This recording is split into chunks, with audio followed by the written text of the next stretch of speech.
गन्धद्वारा दुरादर्शां नित्यपुष्टां करेशणीम् ईश्वरीं सर्वभूतानां तामिहोपन्नये श्रियं नमो दिव्ये महादिव्ये शिवायै सततं नमः। नमः प्रकृतिभद्रायै नियता प्रणता स्मतां कुरु। गुरुर्ब्रह्मा गुरुर्विष्णु गुरुदेवो महेश्वर गुरु साक्षात् परब्रह्म तस्मै श्री गुरुवे नमः। ओम शांति शांति शांति। अनंत कोटि ब्रह्मांड नायक स्वयं भगवान से गौतमेश्वर महादेव जी के चरणों में कोटि कोटि प्रणाम एवं प्रातः स्मरणीय अर्चनीय वंदनीय ब्रह्मलीन पूज्यपाद गुरुदेव के चरणों में कोटि कोटि प्रणाम एवं प्रातः स्मरणीय अर्चनीय वंदनीय समस्त आचार्य भगवान के चरणों में कोटि कोटि प्रणाम एवं क्षोत्रिय ब्रह्मनिष्ठ परिवार का आचार्य अनंत विभूषित समस्त संत वृंद को मेरा कोटि कोटि प्रणाम स ओम नमो नारायणाय। प्रिय भक्तजनों, भक्तवती माताओं, युवान दोस्तों, प्यारे बच्चों, आप सबके हृदय में विराजमान भगवती भागीरथी गंगा को मेरा कोटि कोटि प्रणाम।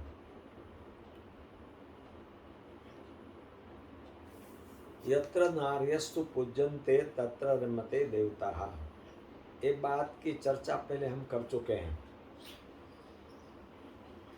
जहाँ जिस घर में जिस समाज में माताओं का सम्मान होता है वो घर स्वर्ग बन जाता है। लेकिन इसका अर्थ ये भी नहीं है कि सम्मान अपमान में कैसे परिवर्तित हो जाता है। बहुत सोच समझ के इस पर विचार करना चाहिए। जिसका सम्मान हो रहा है उसका अपमान क्यों करते हैं और अपमान करने की जिम्मेदारी किसकी है, ये पूछा जाए तो कहेंगे पुरुष वर्ग की। पुरुष वर्ग माताओं का अपमान करते हैं, स्त्रियों का अपमान करते हैं। तो अपमान करते हैं वो तो दंडनीय अपराध है, शारीरिक दंड देना चाहिए या कुछ और प्रकार के दंड देना चाहिए। लेकिन पुरुष अपराध क्यों करते हैं उसकी तो छानबीन करो। क्यों अपमान करना चाहते हैं? ऐसे ही किसी को शौक हो जाता है कि इसका अपमान करने का। सभी अपनी अपनी सीमा में रहे तो किसी को कोई दिक्कत नहीं होती। माताएं अपनी सीमा में रहे, सीमा का उल्लंघन न करें। पुरुष वर्ग जो है वो भी अपनी सीमा में रहे, वो भी सीमा का उल्लंघन न करे तो ये सम्मान की या अपमान की परिस्थिति निर्माण नहीं होगी। किसी को भी अपमान अच्छा नहीं लगता है। सम्मान प्राणी मात्र को अच्छा लगता है और वैसे भी सबका सम्मान करना ही चाहिए, अपमान किसी का नहीं करना चाहिए। खुद को देखना चाहिए कि भाई मैं जो कर रहा हूँ ये ठीक कर रहा हूँ कि ठीक नहीं कर रहा हूँ।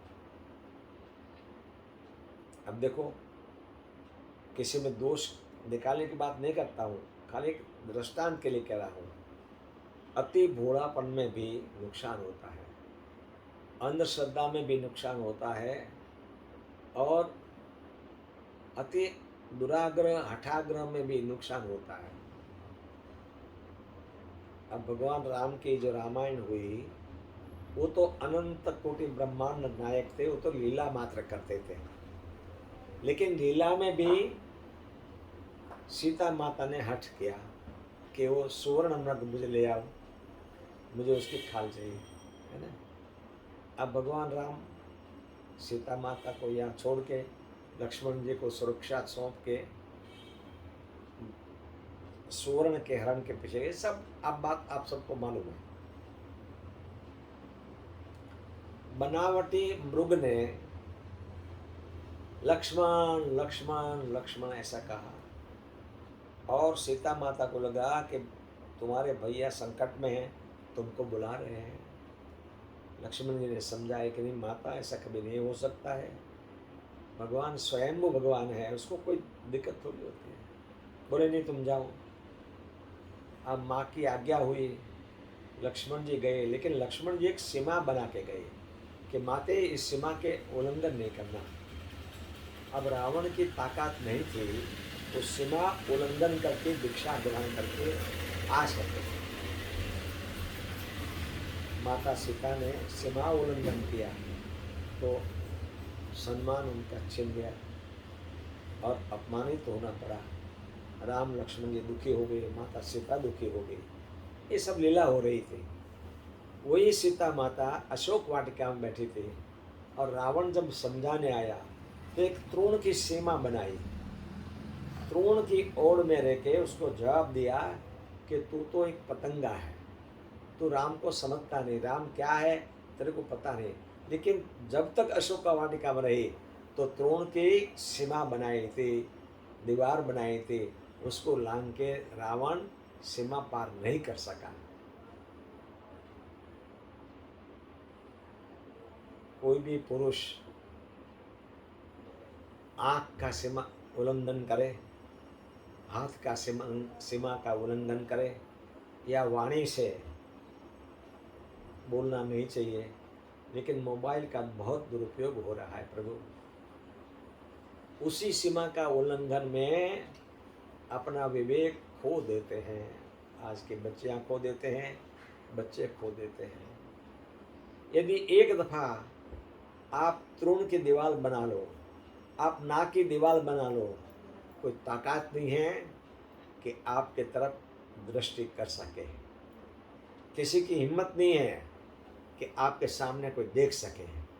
लेकिन सीमा में रहने पर सीमा उल्लंघन हो जाएगा तो बड़ी दिक्कत आ जाएगी और कभी न कभी आप अपमानित हो जाओगे। हमारा सम्मान, स्वयं का सम्मान हम ही गुमा रहे हैं। इसलिए सीमा में रहना बहुत ज़रूरी है। हम भी आपसे बात करते हैं, संवाद करते हैं, समय भी बहुत सोच समझ के आपसे बात कर रहे हैं कि सीमा का उल्लंघन कभी नहीं करना। अपने माता पिता का कभी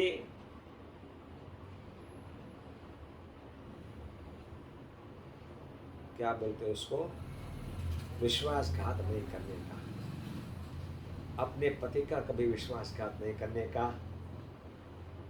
अपने मित्र का नहीं करने का विश्वासघात। सीमा में रहो, सब जगह गुरु अपनी सीमा में रहे, शिष्य अपनी सीमा में रहे, पत्नी अपनी सीमा में रहे, पति अपनी सीमा में रहे, बच्चियां अपनी सीमा में रहे, बच्चे अपनी सीमा में रहे।